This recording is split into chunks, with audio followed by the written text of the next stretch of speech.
Locked On Podcast Network presents Locked On Sports Today.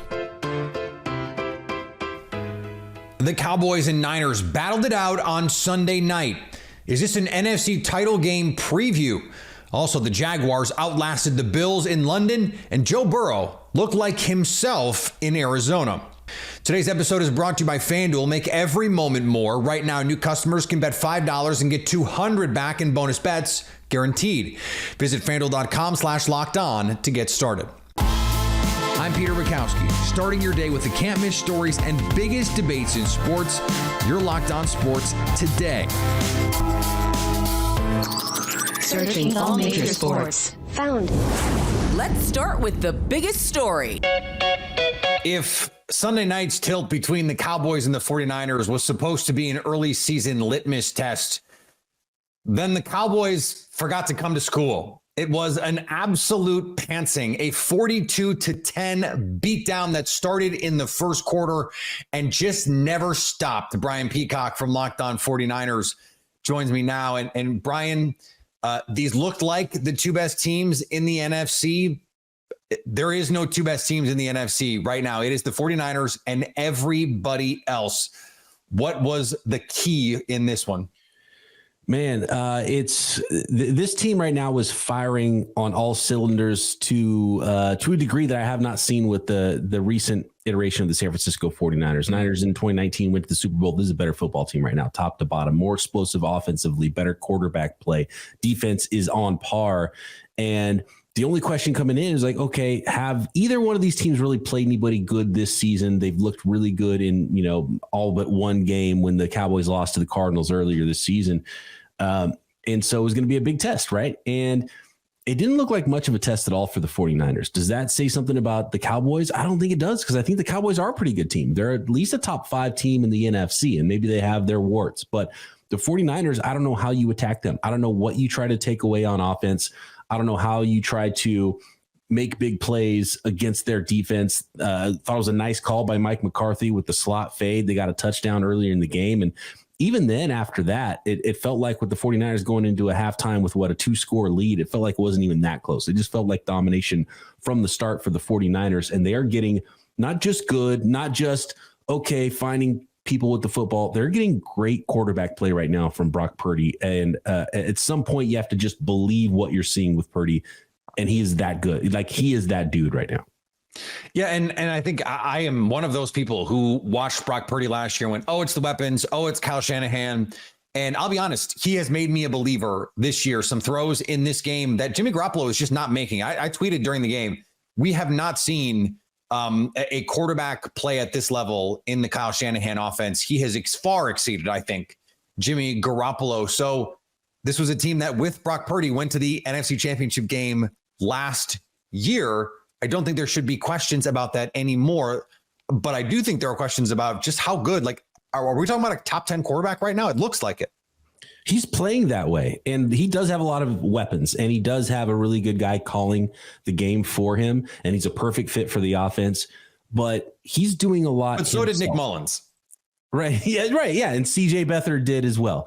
And Jimmy Garoppolo did. And Brock Purdy's better than all those guys. He's making bigger plays. He's more aggressive throwing the ball. You mentioned last year, and I'm the same way. I'm a cynical guy. It's like, oh, small sample. Let's see a new year. The league has a chance to adjust, watch some tape, coming off an elbow injury, and he's better. There was even the frenetic stuff last year, kind of bailing out of the pocket early. Things look pretty fast for him.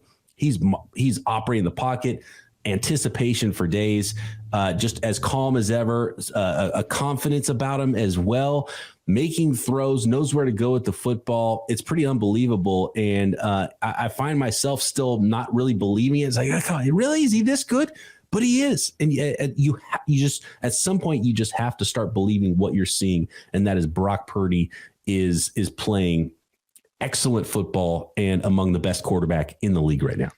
Yeah, and we've probably gone too far without bringing up this defense that holds the Dallas offense to just 10 points and getting contributions not just from their normal guys, getting contributions from backups, guys like Oren Burks, from castoffs like Clelin Ferrell. This is a defense that lost D'Amico Ryans, who's doing a heck of a job out in Houston, and yet they haven't missed a beat. What is it that has allowed this team to just keep on keeping on defensively. They still look so scary. Yeah, and it's such a sound scheme, which is why Kyle Shanahan, when he was looking for a new defensive coordinator this offseason after DeMeco Ryans took the head coaching job with the Houston Texans, he wanted to keep the same scheme. And it didn't have to be a coach that ran the scheme exactly that way, but he wanted that coach to be able to come in and run it pretty close to the same because he knew he had the players to run the system. They added Javon Hargrave inside just to make sure they're better with those run fits. And, he's got some pocket pushing ability as well from the interior. They wanted to shore that up, but they knew they had the talent on defense and Kyle Shanahan believes in the scheme. So he found Steve Wilkes that was willing to come in and run pretty close to the same scheme.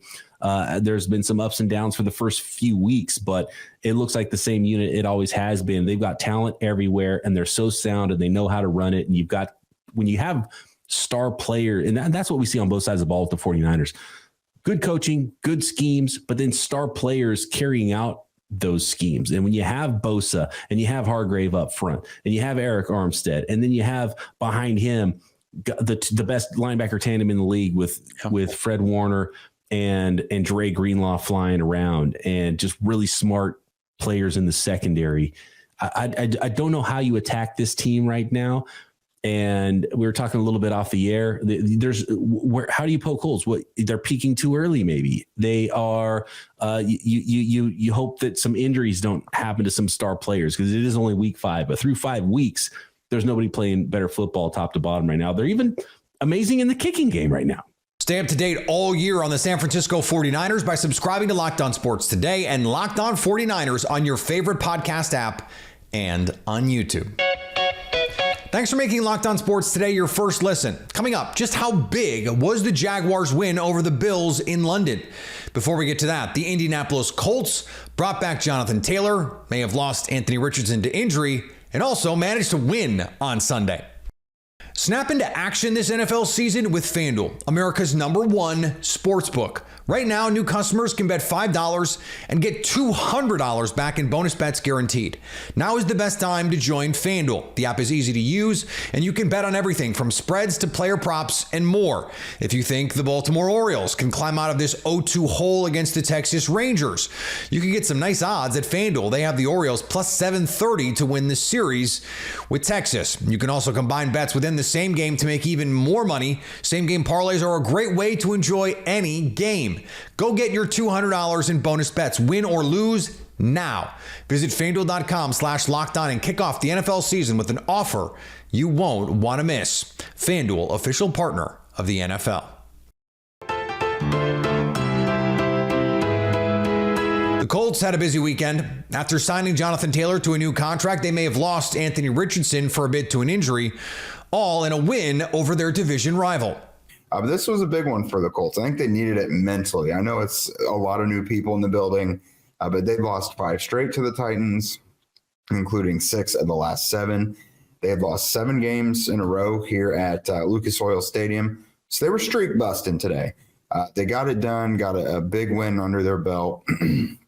And unfortunately, some more collateral damage was quarterback Anthony Richardson.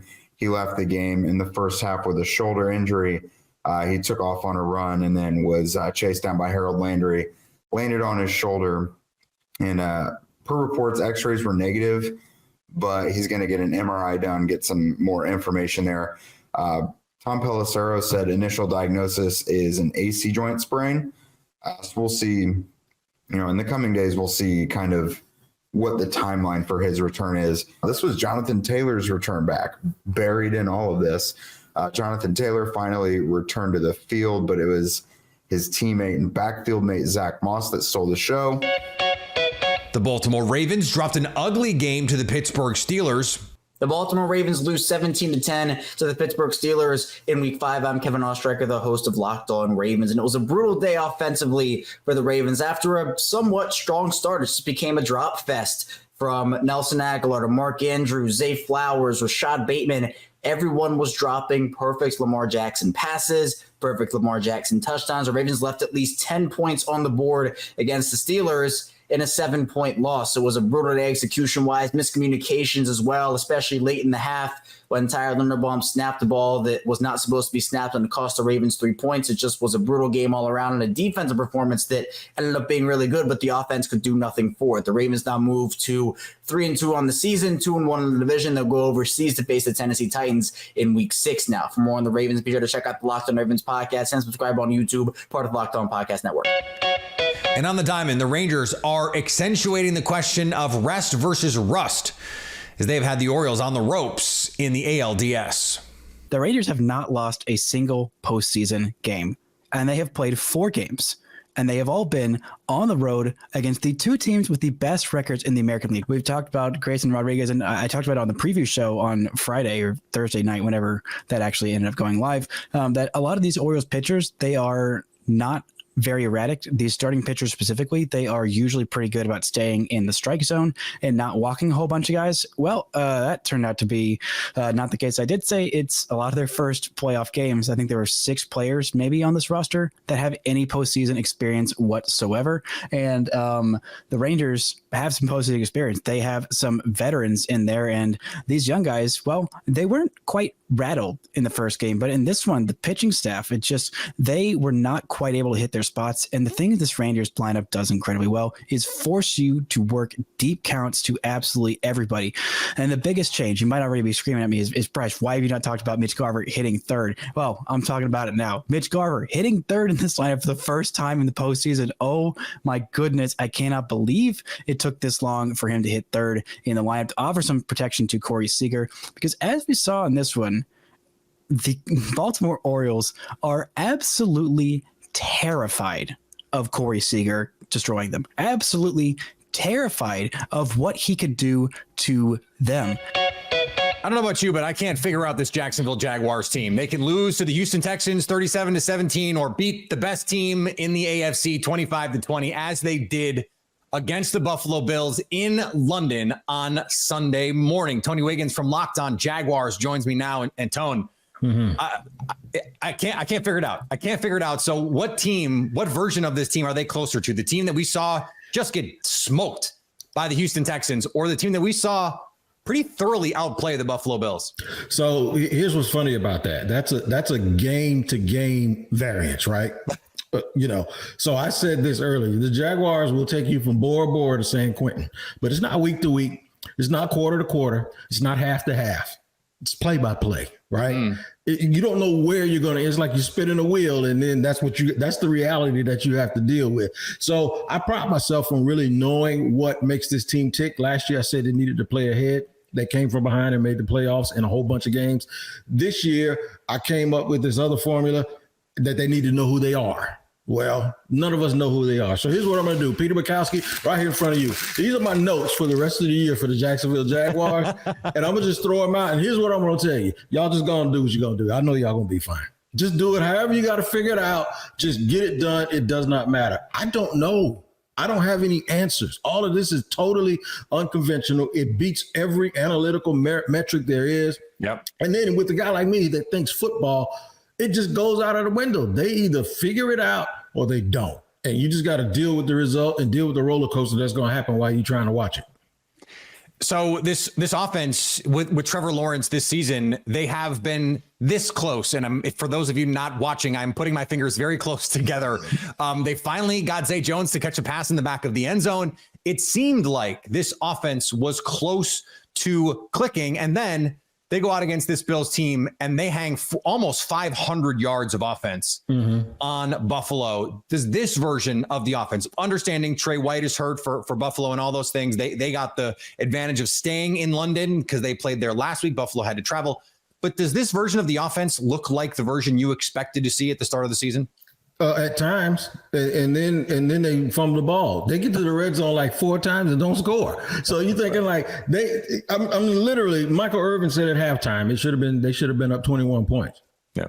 I even one point, I know you thought, at one point I said, man, just kick a field goal on second down. Just get some points.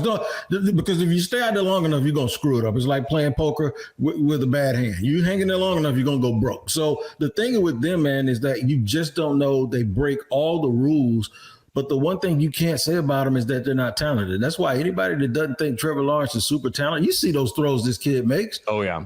Yeah, so you like them to you'd like them to show up the offensive line. You think that that's where the consistency is going to come from. Like if they really get a really good solid offensive line, that's when the identity behind it comes, because usually that's when all the breakdowns happen and that's when things get really haywire. But man, they're just finding a way to win. They're finding a way to figure it out, and they're 3-2, and they come back home and they got a nice little 3-game stretch before they really get into the meat of their schedule. Well, and you mentioned they're 3-2. So are the Buffalo Bills now. And I know it's early. I know it's just early October, but this AFC is going to be an absolute bloodbath in the playoff positioning battle. This is a crucial win for Jacksonville, who might need it when it comes down to playoff time. And as you mentioned, yes, week to week, game to game, play to play, we don't know what this team is going to get.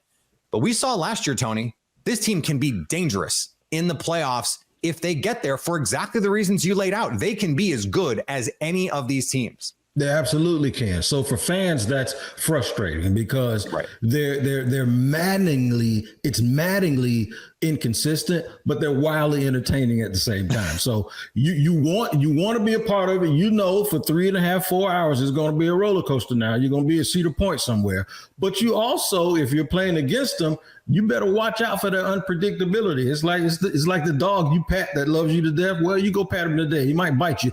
It's unpredictable. It's wild. It's the weirdest thing I've ever seen. They play like a bunch of junkyard dogs 1 minute. And you just think with Doug Peterson and his pedigree and the way he's always done things that they'd be so buttoned down. Nah, man, they ain't buttoned down. They coming in like however they want to dress. They break the dress code. It's like throw all of your rules just like I did that play sheet out of the window, because that's what you're going to get with Jacksonville this year. Stay up to date on the Jacksonville Jaguars by subscribing to Locked On Sports Today and Locked On Jags on your favorite podcast app and on YouTube. Coming up, Joe Burrow looked like himself on Sunday. Modern medical care and treatment are important, but our global supply chains are fragile. Things like pandemics, natural disasters, and foreign travel may cut you off from the treatment you need. Jace Medical wants you to be prepared. That's why they're offering the Jace Case. The Jace Case provides 5 life-saving antibiotics for emergency use. Just fill out their online form, and one of their board-certified physicians will review it to determine whether medications are safe and appropriate. Then they send your prescriptions to one of their partner pharmacies, where your Jace order will be filled and mailed directly to your home. You'll be able to send your physician a message for answers to treatment-related questions anytime.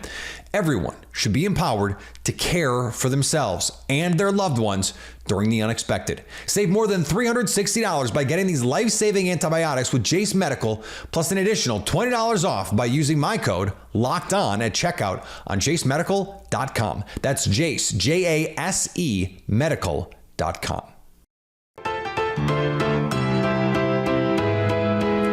Joe Burrow has been nursing a calf injury while the Bengals have been taking on water early this season. A win in Arizona doesn't mean everything is fixed, but as Locked On Bengals host Jake Liscow and James Rapien point out, that's more like it. Burrow looks like himself on 2 touchdown passes, extended the play, got into the scramble drill with Jamar Chase, touchdowns. He stepped into the longest air yards throw of his career on the bomb to Jamar Chase for another touchdown for Chase, who was great in his own right, and another main story of this game. But he ran, he bought time, he was able to step into throws. His velocity looked better. He looked more confident. He had one bad throw, maybe a couple that weren't great, one bad throw that maybe he wasn't on the same page with Tyler Boyd, but outside of that, looked really good.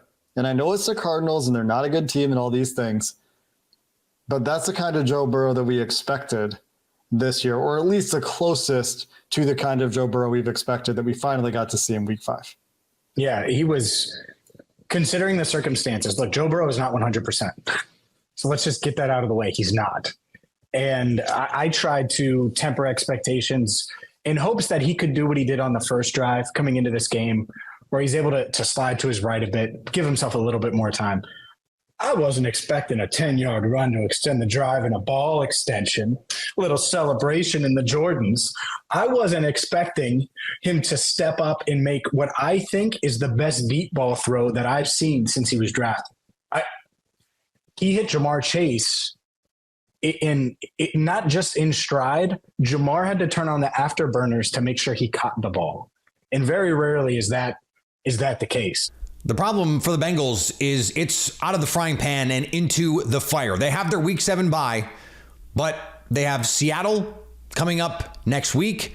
Then after their bye, they have San Francisco, Buffalo, Houston, suddenly frisky, plus at Baltimore, home for Pittsburgh, and at Jacksonville. If Joe Burrow is anything less than 100%, it's really tough to imagine they're going to make it through that stretch with a really good chance to make the playoffs. And this is a team that we came into the year expecting to be a Super Bowl contender. Everything can change with the smallest little thing. One of the smallest muscles that we have to think about as sports fans, the calf. It's not something we're used to worrying about, thinking about. And yet, it could tank the entire season for the Cincinnati Bengals. And if it's fixed, if it's great, if it's right, we won't think about it again. It's just funny how those things can work. And finally, the Miami Hurricanes experienced a new level of disappointment. Ugh, this is so bad. With seconds left, and Georgia Tech unable to stop the clock.